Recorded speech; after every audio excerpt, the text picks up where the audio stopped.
जज साहब अपनी ही माँ को वृद्धाश्रम छोड़ आए। आश्रम में माँ का ध्यान रख सके इसलिए वहाँ के चौकीदार से दोस्ती कर ली थी और उसे कुछ पैसे भी दे दिए थे।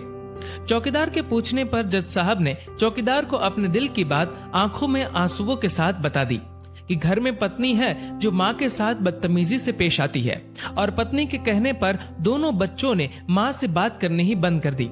माँ को अकेलापन लगने लगा और इन सब वजहों से दिन भर रोती रहती थी, इसीलिए उसे आश्रम छोड़ने के लिए आ गए। तो चौकीदार ने कहा, जज साहब आपके सामने सारे सबूत थे कि कौन सही और कौन गलत है, लेकिन अपनी ही माँ के साथ न्याय नहीं कर पाए तो औरों के साथ क्या न्याय करते होंगे आप। ये बात जज साहब के दिल को चुभ गई। चौकीदार की इतनी सी बात का इतना असर हुआ कि 2 रात नींद नहीं आई, 2 दिन से खाना नहीं खाया और कोर्ट भी नहीं गए। ऐसा लग रहा था जैसे एक चौकीदार ने जज साहब की दुनिया हिला दी हो। तीसरे दिन जज साहब अपने रूम से बाहर आए। पत्नी और बच्चे खाना लेकर इसी इंतजार में खड़े थे कि जज साहब कब खाना खाएंगे।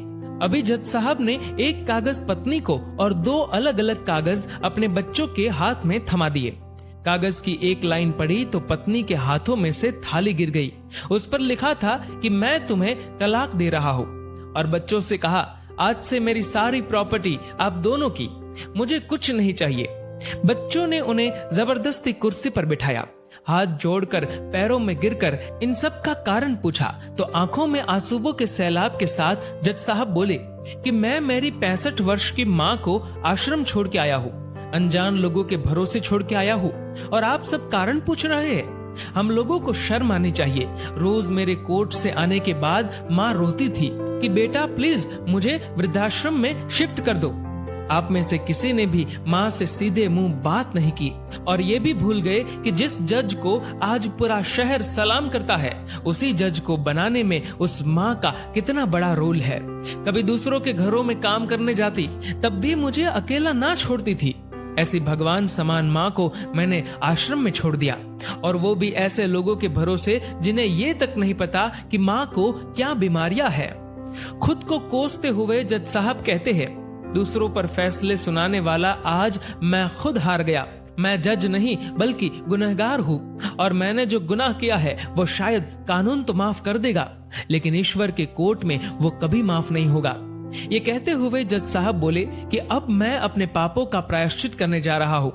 मैंने अपना सब कुछ आप लोगों को सौंप दिया है और अब अपनी माँ के साथ आश्रम में रहूंगा और उनकी सेवा करूंगा। पत्नी से जज साहब ने कहा कि याद रखना, आज तुमने उस माँ को आश्रम भिजवाया, तुम भी एक माँ हो, कल तुम्हें भी कोई आश्रम भेजेगी, तब तुम्हें मेरे इन शब्दों का अर्थ सही मायने में समझ आएगा। ये बोलकर जज साहब आश्रम के लिए चल दिए। आधी रात को चौकीदार भी जज साहब को देखकर चौंक गया। आश्रम के अंदर दाखिल हुए तो देखा माँ सो रही थी। करीब जाकर देखा तो पूरे परिवार की तस्वीर से लिपटकर रोते हुए माँ सो गई थी। आश्रम का प्रशासन भी जाग गया, क्योंकि पीछे पीछे पत्नी और बच्चे भी आ गए थे। उन्हें ये एहसास हो गया था कि उन्होंने क्या पाप किया है। तभी आश्रम की एक कर्मचारी बोली, हम इन्हें आपको नहीं सौंप सकते, क्या पता कल आप इन्हें मार दो तो। ये सुनते ही जज साहब की पत्नी को दिल में बहुत दर्द हुआ। वो बोल उठी कि मैडम जी, शायद हमारे हाथों बहुत बड़ा पाप हुआ है, मानते हैं, लेकिन अब हम इन्हें मारने नहीं, इन्हें एक नया जीवन देने आए हैं। आश्रम के सभी बुजुर्गों की आंखों में आंसू थे, सब के सब रो पड़े। खुशी के आंसुओं के साथ माँ को घर ले आए। लेकिन वही आश्रम में अनेक आंखें ऐसी थी जो किसी ना किसी का इंतजार कर रही थी। माँ तेरा कर्ज मुझसे अदा क्या होगा, तू अगर नाराज है तो खुश मुझसे खुदा क्या होगा। दोस्तों, इस कहानी को लेकर आपकी क्या राय है, नीचे कमेंट करके जरूर बताएगा।